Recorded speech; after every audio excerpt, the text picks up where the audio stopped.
مبارک مستور کے واپس آنے کے بعد بھی کچھ ٹھیک نہیں ہوا، کیونکہ جو نفرت حیا اس کے آنے سے پہلے پھیلا چکی تھی اس کو ٹھیک ہونے میں وقت تو لگے گا، لیکن ارم چاہتی ہے کہ جلد از جلد سب کچھ ٹھیک ہو جائے۔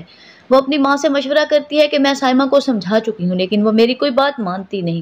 تب آسیہ اسے کہتی ہے کہ دیکھو ارم، میں جانتی ہوں کہ تم ان لوگوں سے محبت کرتی ہو، اس کا مطلب یہ نہیں کہ تم وہ فیصلہ کرو جو میں نہیں چاہتی۔ میں ان لوگوں کے معاملے سے تمہیں دور رکھنا چاہتی ہوں، جس طرح ہماری مشکل وقت میں ان لوگوں نے ہمارا ساتھ نہیں دیا تھا، ہماری مدد نہیں کی تھی، ہمیں بھی اس معاملے سے دور رہنا چاہیے۔ لیکن ارم ایسا نہیں کر سکتی، آخر ان لوگوں کے ساتھ خون کا رشتہ ہے۔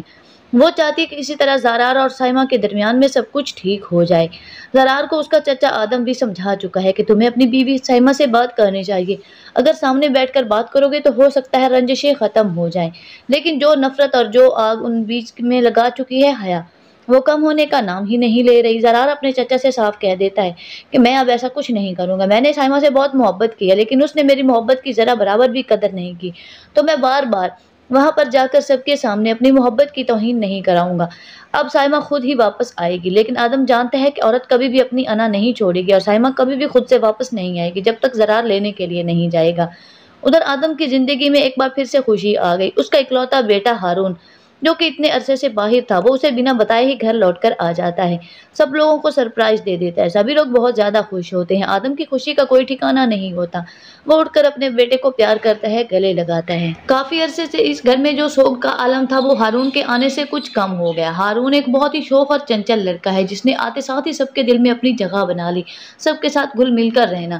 لیکن جو خلا زندگی میں ہوتا ہے وہ کسی دوسرے کے آنے سے پر نہیں ہوتا، اندر کی تنہائی کبھی بھی نہیں جاتی۔ ادھر سائمہ اپنے شوہر کو لے کر پریشان ہے، اسے لگتا ہے کہ اس کے شوہر نے اس کے ساتھ غلط کیا۔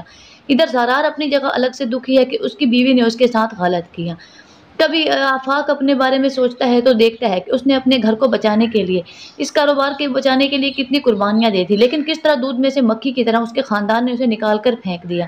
ایک بار بھی اس کی بیوی اور اسے روکنے کی کوشش نہیں کی۔ وہ اپنی جگہ الگ سے پشیمان ہے کہ ساری زندگی وہ ایسے لوگوں کے لیے قربانیاں دیتا آیا جو اس قابل ہی نہیں تھے، لیکن حقیقتاً یہ ساری آگ حیا کی لگائی ہوئی ہے۔ ان کے دلوں میں نفرت پیدا کرنا، رفت اور آفاق کو گھر سے نکالنا، سائمہ کو گھر سے نکلنے میں مدد کرنا، یہ سب کچھ حیا کی وجہ سے ہی ہوا ہے۔ اب کیا ہارون اور ارم مل کر حیا کو بے نقاب کر دیں گے؟ کیا سب کے سامنے حیا کی مکاری آ جائے گی؟ اپنی رائے کا اظہار کمنٹ سیکشن میں کر کے ویڈیو کو لائک اور چینل کو سبسکرائب ضرور کر دیں۔